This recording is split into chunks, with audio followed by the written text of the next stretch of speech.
The crystal champagne flute trembled in my hand as I watched my sister Summer float through the crowd like some kind of socialite goddess.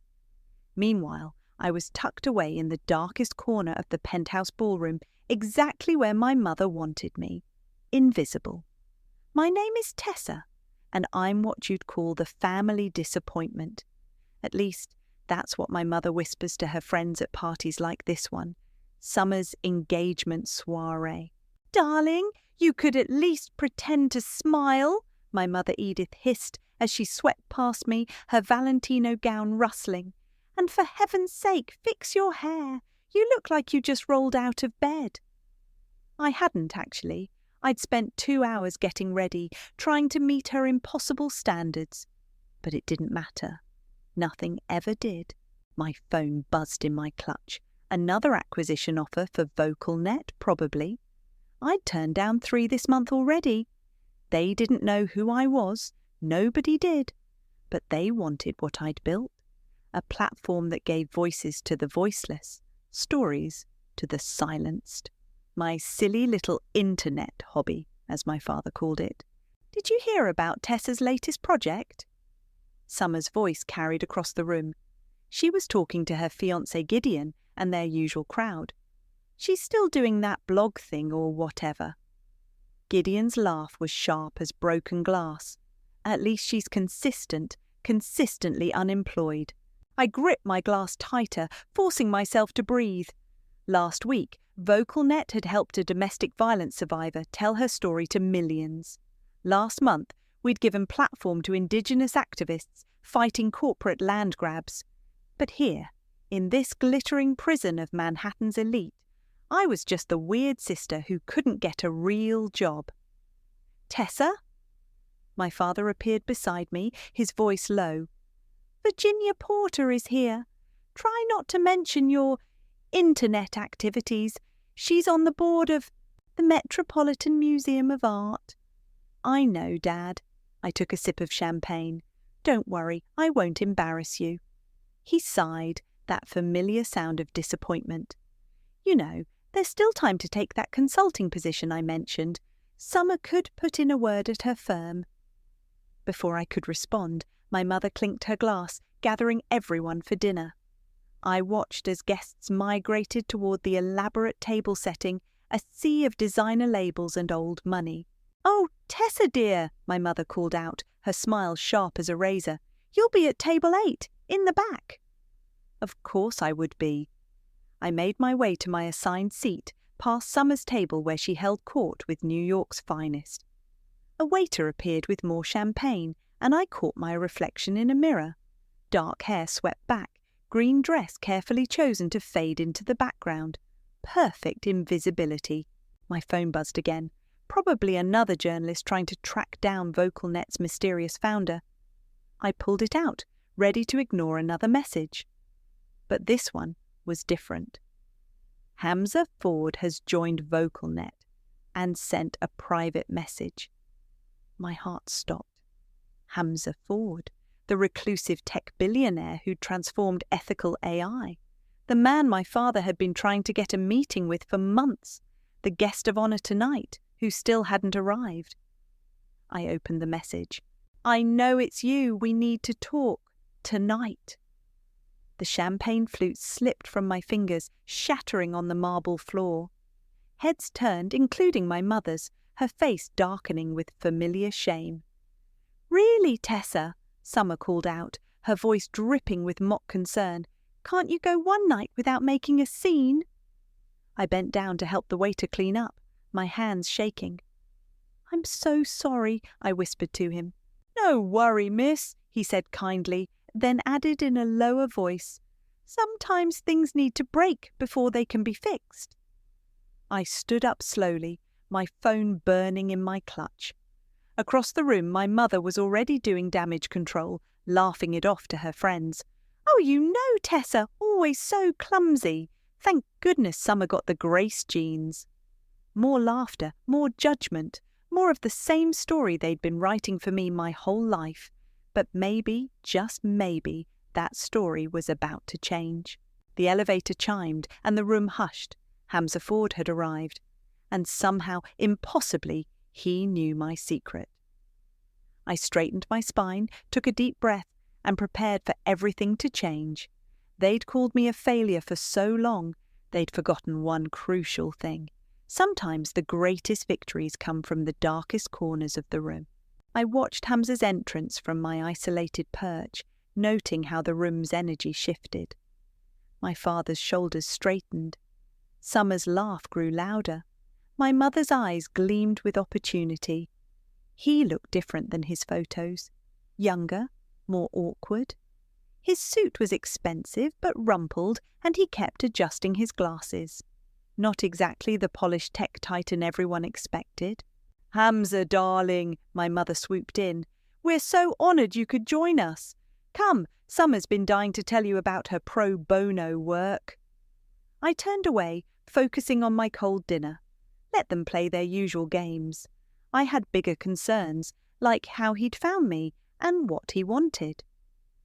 "Remember when you won that writing contest in high school?" Sarah, my old best friend, now part of Summer's circle, had appeared beside me. "The one about digital futures?" "You mean the one Summer took credit for at the assembly?" The words came out sharper than intended. Sarah flinched. "I should have said something back then. I'm sorry." Before I could respond, my mother's voice cut through the din. "Time for toasts. Everyone, please take your seats." I watched the elaborate dance as guests arranged themselves around Summer and Gideon. My father stood, champagne in hand. "To my daughters," he began, and I felt a flicker of hope. Summer, who makes us prouder every day with her achievements. And he paused, his eyes skating past me. "Well, to Summer and Gideon." Laughter rippled through the crowd. I gripped my napkin under the table, knuckles white. "Oh, Tessa," my mother stage whispered from 2 tables over. "Do try to smile. You're making Virginia uncomfortable." Virginia Porter, my mother's best friend, tittered. "It's fine, Edith. We can't all be Summer, can we?" More laughter. I stood up abruptly, needing air. "Leaving so soon," Gideon called out. "But Summer hasn't even told everyone about her latest court victory." "The one where she helped those tech startups with their IPOs," Summer added, her smile razor-sharp. "You'd find it fascinating, Tessa. You know, with your little website and all." I forced myself to stay calm. "Congratulations, Summer. You've always been good at taking credit for others' work." The room went quiet. Summer's face flushed. "Tessa!" My mother's voice could have frozen hell. "Apologise to your sister immediately." I turned to leave, but a waiter blocked my path. "Miss Tessa, you're needed in the private lounge." "By whom?" "Mr. Ford specifically requested you. Only you." I felt every eye in the room on me. Summer's perfect smile cracked slightly. My mother half rose from her seat. "There must be some mistake," she said quickly. "Summer is the one who—" "No mistake, ma'am," the waiter said firmly. "Mr. Ford was very clear." I followed him through the penthouse, past the whispers and stares. The private lounge was tucked away from the main party, all dark wood and city lights. Hamza was pacing when I entered, his fingers tapping rapidly on his phone. He looked up, and his entire demeanour changed. "It is you," he said, his voice urgent. "I've been tracking VocalNet's code architecture for months. The way you built the anonymity protocols, the ethical AI framework, it's revolutionary, but that's not why I'm here." I stayed by the door, heart pounding. "How did you find me?" "The same way you found those stories that needed telling." I followed the patterns, the code signatures, the timestamps that always came from New York, usually late at night. He stepped closer. But mostly, I recognized the voice in the platform's DNA, someone who understood what it meant to be silenced. Outside, I could hear my mother's laugh, Summer's voice rising above the crowd. My carefully constructed walls began to crack. "What do you want?" "Partnership, investment, whatever you need. But mostly?" He ran a hand through his already messy hair. "I want to help you scale it. The world needs what you've built. I thought of all the nights coding in my tiny apartment, of the stories we'd helped tell, of the lives we'd helped change, and of the family out there who had no idea who I really was. Why now? I asked. Why here? Because I watched them dismiss you all evening, just like they've probably done your whole life. His eyes met mine, and I think it's time they learned what a real success story looks like. Before I could respond, the door opened. My father stood there beaming. Hamza, there you are. Summer's about to give a speech about her charity work. You won't want to miss. Actually, Hamza interrupted, I have an announcement of my own to make. He turned to me, ready to show them who you really are. The moment stretched like glass about to break. Through the door, I could see Summer radiant in her perfect life. My mother orchestrating her perfect evening, all their perfect lies. I smiled. Lead the way. Hamza and I re-entered the main room together. My father hovered anxiously behind us, trying to steer Hamza towards Summer's table. But Hamza stayed put, his hand already raised for attention. If I could have everyone's moment, please? His voice was quiet but carried authority. The room hushed immediately. My mother materialized beside us, champagne in hand. Of course! Everyone please welcome our distinguished guest, who's here to celebrate Summer and… Actually, Hamza cut in, I'm here because of Tessa. The silence turned sharp. I could feel Summer's eyes boring into me from across the room. I've spent the last year trying to track down the founder of VocalNet, Hamza continued, a platform that's revolutionizing how marginalized voices reach the world, a platform that's caught the attention of every major tech company and human rights organization. My mother's champagne glass trembled slightly. Oh, Tessa helps with some little website, yes, but surely… She doesn't help with it, Hamza said firmly. She built it from scratch, the most innovative social platform since Facebook, and she did it alone, in secret, while everyone here was busy underestimating her. Gideon's laugh cut through the tension. Come on, that's impossible. Tessa can barely update her Instagram. Really? Hamza pulled out his phone. Should we discuss the 3 acquisition offers she turned down this month, each worth over 9 figures? The champagne glass slipped from my mother's fingers. This time, no one moved to clean it up. That's absurd, Summer stammered. Tessa, tell them this is a mistake. I met her eyes steadily. No mistake, Summer. Remember when you took credit for my coding project in high school, the one that won state? Maybe if you hadn't, you'd have seen this coming. Tessa, my father's voice was low, warning, think carefully about what you're doing. I have, Dad, for years. I turned to Hamza. You mentioned partnership. He nodded eagerly. Full creative control, resources to scale globally, a seat on my company's board. This is ridiculous, my mother snapped. Summer is the successful one. Summer is. Summer is a fraud, Sarah's voice rang out.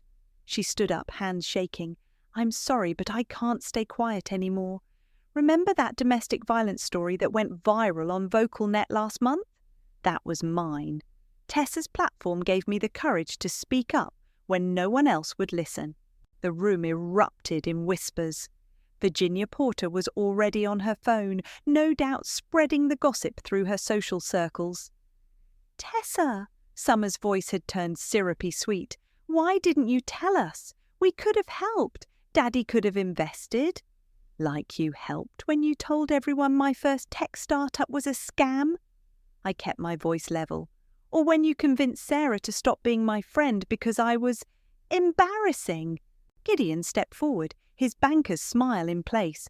Look, let's all calm down. I'm sure we can work something out that benefits the whole family. The whole family? Hamza's laugh was cold. You mean the family that relegated her to the back table? The family that spent all night mocking her? My father tried one last time. Tessa, sweetheart, let's discuss this privately, as a family. No. The word came out stronger than I'd ever spoken to him. I'm done being discussed. I'm done being managed. I'm done being your failure. I turned to Hamza. I accept your offer on one condition. Everything stays in my name. No family involvement. Done, he said immediately. Should we announce the partnership now? Summer's perfect composure finally cracked. You can't. This is my engagement party. Was your engagement party, I corrected quietly. Now it's the night everyone learned who I really am.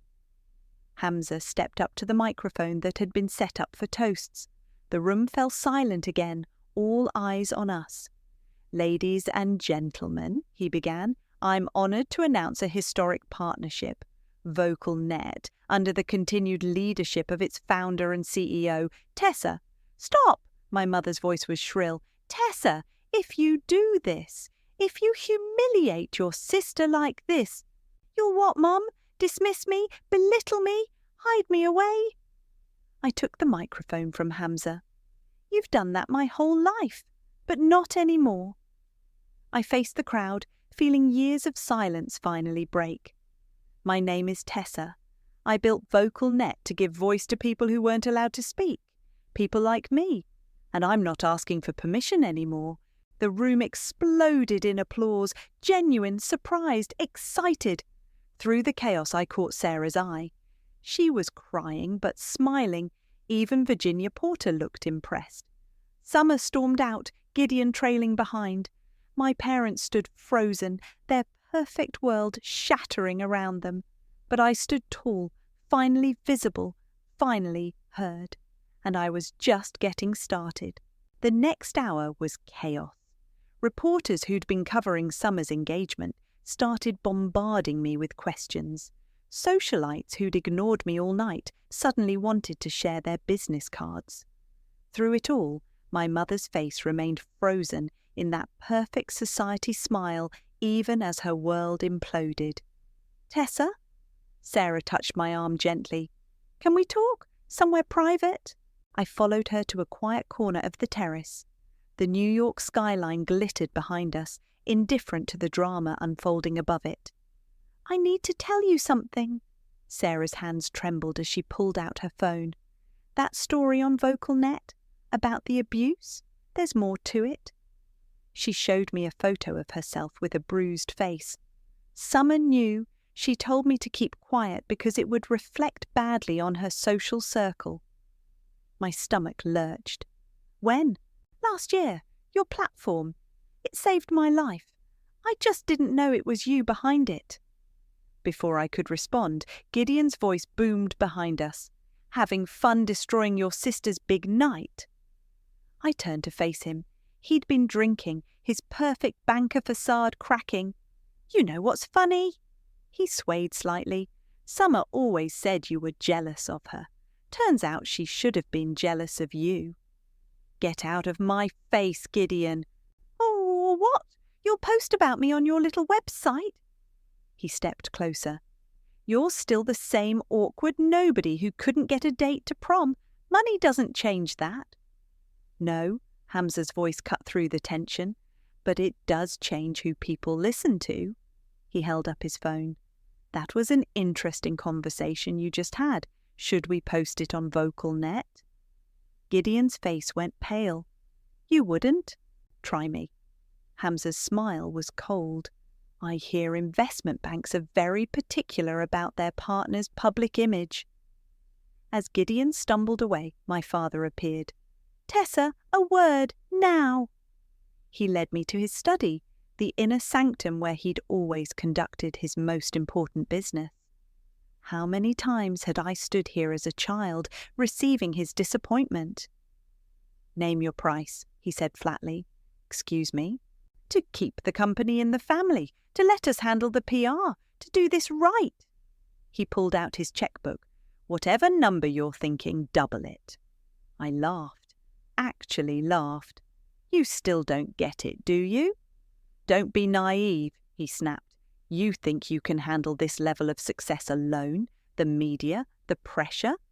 I already have, for 2 years, while you were calling me a failure.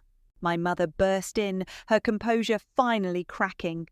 Virginia's already talking to page 6. We need to control this narrative. No, you need to control it, I corrected, because you can't stand that I succeeded without you. Succeeded? She spat the word. You built a gossip platform that encourages people to air dirty laundry. How is that success? Sarah appeared in the doorway. It encouraged me to escape an abusive relationship. That's how. My mother faltered. Sarah, darling, what are you— Don't darling me, Sarah's voice shook. Summer knew what was happening to me. You all did. But appearances mattered more than my safety. The study door opened again. Summer stood there, mascara streaked down her face. Is it true? She demanded. About Sarah? Like you don't know, I said quietly. Just like you knew about my coding awards, my scholarships, everything you took credit for. I didn't. Summer's voice cracked. I never meant to. Yes, you did. I stood up. And now everyone's going to know who you really are, who you all are. You wouldn't dare, my mother whispered. Watch me. I pulled out my phone. VocalNet isn't just a platform, it's a record of every dismissive comment, every stolen achievement, every time you chose image over truth. My father's face went ashen. Tessa, think about the family. I'm thinking about the scared teenager who built something revolutionary while her family called her worthless. I'm thinking about Sarah, who needed help while you all looked the other way. I'm thinking about every person who needed a voice while you were busy silencing them. Hamza appeared behind me. The car's ready whenever you are. I headed for the door, then turned back one last time. You know what the worst part is? I would have shared this success with you. All you had to do was believe in me, just once. Summer reached for my arm. Tessa, please. But I was already walking away, Sarah beside me, leaving them in their perfect study, in their perfect penthouse, with their perfectly shattered illusions. Outside, the night air felt like freedom. My phone buzzed, notifications pouring in as the story broke across social media. The invisible sister revealed at last. Ready? Hamza asked, holding the car door. I looked up at the penthouse windows, where my family stood watching. Ready to tell the truth? I've been ready my whole life. The next morning, my phone wouldn't stop ringing. I ignored calls from my parents, Summer, and every major news outlet in New York. Instead, I sat in Hamza's downtown office, watching my story explode across social media. Your mother's outside, his assistant announced, with your sister. I sighed. Let them wait. Actually, Hamza said, looking up from his laptop, maybe we should hear them out. Sometimes the best revenge is letting them squirm. The door opened, and my mother swept in, perfectly coiffed despite everything. Summer followed, looking less polished than I'd ever seen her.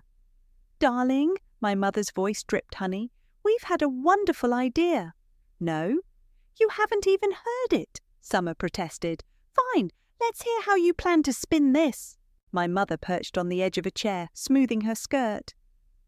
We could present this as a family success story. The Riley sisters, taking on tech and law together. Summer could handle the legal side of VocalNet. And absolutely not, I kept my voice level. You don't get to claim this now. Be reasonable, my mother snapped, mask slipping. This affects all of us. Virginia says the gossip is already devastating. Devastating? I laughed. Like when you told her I was probably on drugs because I worked late coding, or when Summer told everyone I was mentally unstable for turning down that law firm internship. Summer at least had the grace to look ashamed. I was wrong, okay? Is that what you want to hear? What I want is for you to leave. Tessa, my mother's voice turned pleading, think about your father's reputation. His clients should know exactly who they're dealing with. Hamza spoke up from his desk. I've got some interesting recordings they might want to hear. My mother's face went white. Recordings? VocalNet doesn't just collect stories, I explained. It archives them, including all those lovely conversations you had about me at charity events, the ones where you called me your greatest disappointment. You wouldn't dare, Summer whispered. Try me. My mother stood abruptly. Name your price. To bury this, to play nice for the press. You still think everything's for sale, don't you? I walked to the window, looking out over the city. But some things aren't, like dignity, truth, justice. Justice? Summer's voice cracked. Is that what this is? Revenge? I turned back to face them. No, this is consequences. For every time you stole my achievements, for every time you chose your image over Sarah's safety, for every time you made me feel worthless. We're your family, my mother said desperately. No, you're people who share my DNA. There's a difference. The door opened again. My father walked in, looking older than I'd ever seen him. Enough, he said quietly. Edith, Summer, wait outside. After they left, he sat heavily in a chair. I failed you. Yes, you did. But this public humiliation, it won't heal anything. It's not about healing, I said. It's about truth, something this family never valued. He pulled out a folder. I have a proposal. Legal control of the company stays with you, but we establish a family trust. Clean slate, fresh start. Hamza snorted. Still trying to buy your way out. My father ignored him. Tessa, please, let me fix this. I took the folder and walked to the shredder in the corner. The sound of paper destroying filled the silence. You can't fix 28 years of damage with a trust fund, I said. You can't buy back my childhood, or Sarah's trauma, or all the other stories you tried to silence. Then what do you want? I want you to live with the truth, all of it. I want Summer to face what she did to Sarah. I want Mom to explain to her society friends why she buried abuse to protect her image. I want you to admit that your failure daughter built something more meaningful than all your mergers and acquisitions. He stood slowly. You've become formidable. I always was. You just never noticed. At the door, he paused. For what it's worth, I'm proud of you, now. Now doesn't erase then, I said softly. Goodbye, Dad. After he left, Hamza whistled low. That was intense. It's not over, I said, checking my phone. Notifications were still pouring in. They'll try again. Probably, he agreed. But next time, you'll be ready. We both will. I looked at the shredded remains of my father's proposal. You know what's funny? All they had to do was love me, just as I was. That's all I ever wanted. And now I smiled, feeling lighter than I had in years. Now I want them to watch me soar from a distance. 3 weeks later, I stood backstage at the Global Tech Summit, adjusting my blazer. Tonight was the official launch of VocalNet's partnership with Hamza's company, and every tech journalist in the country was here. Ready? Sarah appeared beside me, now my head of community outreach. Your family just arrived. I peered through the curtain. There they were, relegated to the general seating area instead of their usual VIP spots. My mother's smile looked brittle under the lights. Miss Tessa? A stagehand approached. You're on in 5. Hamza joined us, tablet in hand. The live stream already has 2 million viewers, and look at this. He showed me Twitter, where the VocalNet revolution was trending worldwide. Places, everyone, the stage manager called out. I took my position behind the curtain, heart pounding. Through the fabric, I could hear the announcer. Please welcome the founder and CEO of VocalNet, Tessa. The applause was deafening as I walked out. Cameras flashed. In the audience, Summer shifted uncomfortably in her seat. Good evening, I began. Most of you know me as the mysterious founder of VocalNet. Some of you know me as the family failure who crashed her sister's engagement party. Scattered laughter. But tonight, I want to tell you who I really am." I clicked a remote, and behind me, a video began playing. Me as a teenager, winning coding competitions, news clips about my early startups, screenshots of VocalNet's first successful campaigns. Or I built VocalNet because I understood what it meant to be silenced, to have your truth buried beneath other people's expectations. My eyes found my mother's, to watch abuse and injustice happen because speaking up might damage someone's reputation. Sarah stepped forward, taking her place beside me. Together, we've created a platform that's helped thousands share their stories, from domestic violence survivors to corporate whistleblowers, from silenced artists to environmental activists. The screens behind us filled with testimonials, real people whose lives VocalNet had touched. In the third row, I saw Virginia Porter dabbing her eyes with a handkerchief. "But here's what makes VocalNet different," Hamza joined us on stage. "It's not just about sharing stories, it's about accountability." I nodded.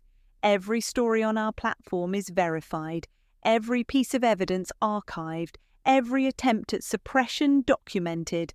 The screen shifted to show a familiar audio waveform. My mother's face went pale. "For example," I continued, "when certain powerful people try to bury abuse allegations." The audio played briefly, Summer's voice telling Sarah to keep quiet about her ex. "We keep receipts." Summer stood up abruptly, but Gideon pulled her back down. "This isn't about revenge," I said softly. "It's about breaking cycles of silence, and sometimes that starts at home." More testimonials played, more stories, more truth. The audience was completely silent, captivated. "Today, we're announcing a global initiative. VocalNet will partner with human rights organizations worldwide. We're launching a legal defense fund for whistleblowers. And yes," I smiled directly at my father, "we're going public, but not through any traditional investment firms." Hamza stepped forward.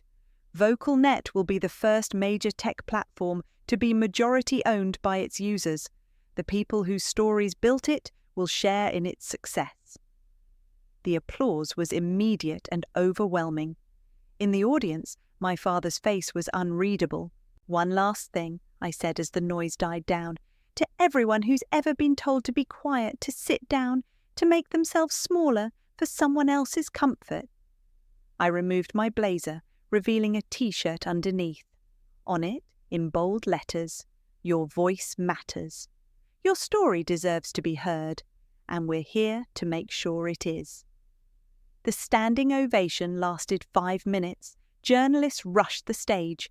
Through the chaos, I saw my family leaving, my mother's perfect posture finally crumbling.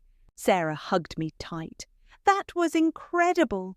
"Ms. Tessa," a reporter called out, "your sister is giving a statement outside. She's calling this a vindictive attack on family privacy." I laughed. "Let her. The truth doesn't need defending." As the crowd surged around us, Hamza showed me his phone. VocalNet's user numbers were exploding. Our stock price was soaring in pre-market trading. "You did it," he said simply. "No," I corrected him, watching Sarah talk to a group of domestic violence survivors who'd come forward through our platform. "We did it, all of us who refused to stay silent." Outside, I could hear Summer's voice rising over the media scrum, still trying to control the narrative. But it didn't matter anymore. Her voice was just one among many now, and not even close to the loudest. The truth had won. And it was deafening. The morning after the launch, my phone exploded with notifications. Summer had gone nuclear, releasing old photos of me during my darkest moments, crying in my room after failed interviews, looking dishevelled during my startup's early days. "Have you seen this?" Sarah burst into my office, holding up her tablet. The headline read, "Tech CEO's sister reveals history of mental instability." I smiled calmly. I was wondering when she'd try this. "But these photos," Sarah scrolled through them, "they're trying to make you look crazy." Are they? I pulled up vocal net on my screen, or did they just give us the perfect opening? Within an hour, I had uploaded my response, a video titled, "What Success Really Looks Like." It started with Summer's leaked photos, but then expanded to show the full context. "Yes, this is me crying," my voiceover began over the first image. "After working 72 hours straight to build something I believed in, this is what dedication looks like." The next photo, me looking exhausted, unwashed. "This is what it looks like when you're coding until 4 a.m. because you know people are counting on you. When you're building something that could help others, even while your own family calls you worthless." Hamza walked in as I was finishing the upload. "Brilliant! Turn their weapon against them." "It gets better," I said, showing him the next part of my plan. By noon, Yakshugga Real Success Story was trending. Thousands of entrepreneurs and creators started sharing their own rock-bottom photos paired with their triumphs. The narrative was shifting. My office phone rang. My mother. "Have you lost your mind?" she hissed. "Do you know what Virginia's saying about us?" About you," I corrected. "And yes, I imagine she's saying exactly what you deserve." Summer was just trying to destroy me? Again? I cut her off. "How's that working out?" A notification popped up on my screen. Gideon's investment firm had just lost 3 major clients. Turns out, companies didn't want to work with someone who tried to silence abuse victims. "It's not too late," my mother tried one last time. "We could still spin this as a family success story. Summer's willing because she's desperate," I interrupted. "Her law firm put her on leave this morning. Apparently, they take ethics violations seriously." The line went silent for a moment. Then, "You've ruined everything." "No, Mom, you did that yourselves. I just turned on the lights." After hanging up, I called Sarah into my office. "Ready for phase 2? She nodded, pulling up a document. "All the receipts, every email, every text where Summer and your parents tried to cover up what happened to me. Plus, testimonials from 3 other women with similar stories." "Send it to the ethics board," I said quietly. "It's time." By evening, the story had exploded beyond our control. Summer's firm announced a formal investigation. My father's company issued a statement distancing themselves from the scandal. Virginia Porter gave an explosive interview about the culture of silence in their social circle. My phone buzzed with a text from Hamza. "Turn on CNBC." I did, just in time to see Gideon being escorted out of his office building, reporters swarming. The ticker below read, "Major investment firm CEO steps down amid ethics scandal." Sarah sat beside me, watching. "Is it wrong that this feels good?" "No," I squeezed her hand. "It feels like justice." Another text, this time from my father. "What will it take to end this?" I replied simply, "The truth, all of it, publicly." Hours later, my parents' statement appeared online. It was clearly crafted by PR professionals, but between the lines lay something real. An admission of failure, of complicity, of shame. Summer's statement followed shortly after, more raw, less polished. "I was wrong," she wrote, "about everything, about my sister, about Sarah, about what success really means." "Think they mean it?" Sarah asked, reading over my shoulder. "Probably not," I said, "but they'll have to live with it anyway." My phone rang again, a journalist from Forbes. "Ms. Tessa, we'd like to feature you in our 30 Under 30 issue. The theme is Disrupting Power Structures." I looked at the photos still spreading across social media. My tear-stained face next to my triumph, my darkest moments alongside my brightest victories, all of it real, all of it true. "I'd be honoured," I said, "but I have one condition. Sarah needs to be part of the story too, because success isn't just about winning. It's about lifting others up when the world tries to silence them." After the call, I stood at my office window, watching the sun set over Manhattan. Somewhere out there, my family was dealing with the consequences of their choices. But here, in this moment, I was exactly where I needed to be. The truth had won, and it was beautiful. The autumn wind whipped through Central Park as Sarah and I walked our usual route, coffee cups warming our hands. My phone buzzed, another message from Summer. I ignored it, like all the others. "Still not ready?" Sarah asked. "Maybe never." I watched a group of kids playing by the fountain. Some things can't be fixed with apologies. Speaking of unfixable things, Sarah nodded toward an approaching figure. My mother, looking smaller somehow without her usual entourage. "Ah, Tessa," she called out softly, "please don't walk away." I stayed put, feeling Sarah's supportive presence beside me. "What do you want?" "To give you this." She held out an envelope, her hand trembling slightly. I found it while cleaning out the attic. Inside was a yellowed newspaper clipping. Me at 14, accepting my first coding award.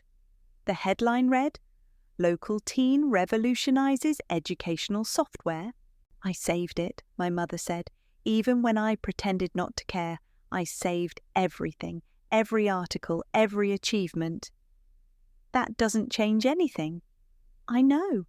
She wrapped her designer coat tighter. "I just wanted you to know.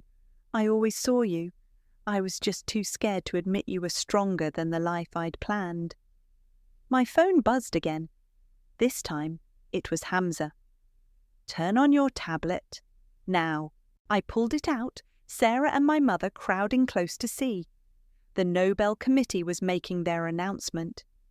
For revolutionary contributions to global communication and human rights advocacy, the Peace Prize goes to VocalNet and its founder, Tessa. Sarah squealed, hugging me tight. My mother's hand flew to her mouth. The committee recognizes VocalNet's unprecedented impact in giving voice to survivors, whistleblowers, and activists worldwide, the announcement continued. Through innovative technology and unwavering commitment to truth, this platform has fundamentally changed how stories of injustice reach the world. My mother stepped forward, then stopped herself. I should go. Wait. I surprised myself by speaking. "Would you like to get coffee?" Her eyes welled up. "Really? Not to fix everything," I clarified, "but maybe to start being honest." Over coffee, my mother spoke without her usual artificial polish, about her own silenced dreams, about the pressure she'd internalized and then forced onto her daughters, about regret. "Your father's leaving the firm," she said suddenly, "starting a foundation for tech education in underserved communities. He said you inspired him." My phone lit up with another call. Summer again. This time, I answered. "Congratulations," she said quietly. "I saw the announcement." "Thank you." "I'm in therapy," she blurted, "learning about why I did what I did. To you, to Sarah, to myself." "Good." "I'm not asking for forgiveness," she continued. "I just wanted you to know you won. Not just success. You won by staying true to yourself when I couldn't even be honest about who I was."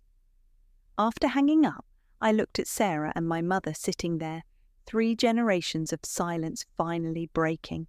"I should head to the office," I said, standing. "We're launching a new initiative today."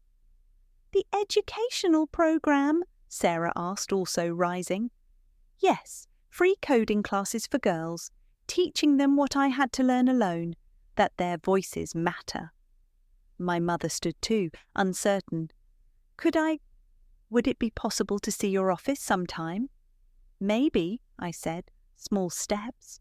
Back at VocalNet headquarters, Hamza was waiting with champagne. "Nobel Peace Prize! Not bad for a silly little internet hobby." I laughed, remembering my father's dismissive words. "Think they get it now?" "They have to." He handed me a glass. "You changed the game. Not just tech, everything." My office wall was covered with stories, printouts of posts that had changed lives. Sarah's was there. So were thousands of others, each one a voice that refused to be silenced. A new message popped up on my screen from Gideon, of all people. "You were right," he wrote, "about everything. I'm sorry." I clicked delete without responding. Some people don't deserve your words once they've wasted them. "Ready for the press conference?" Sarah appeared at my door. I looked at my reflection in the window. No more hiding, no more shame. Just truth, in all its complicated beauty. "You know what?" I smiled. "I've been ready my whole life." Outside my office, a group of young girls waited, the first students in our coding program. Their eyes were bright with possibility, untouched by anyone's expectations but their own. "Welcome to VocalNet," I said, opening the door wide. "Let's learn how to make some noise." Their excited chatter filled the hallway, drowning out the last echoes of my family's judgment. This was my real legacy. Not revenge, not even success, just truth, finally set free. And it was loud enough to shake the world.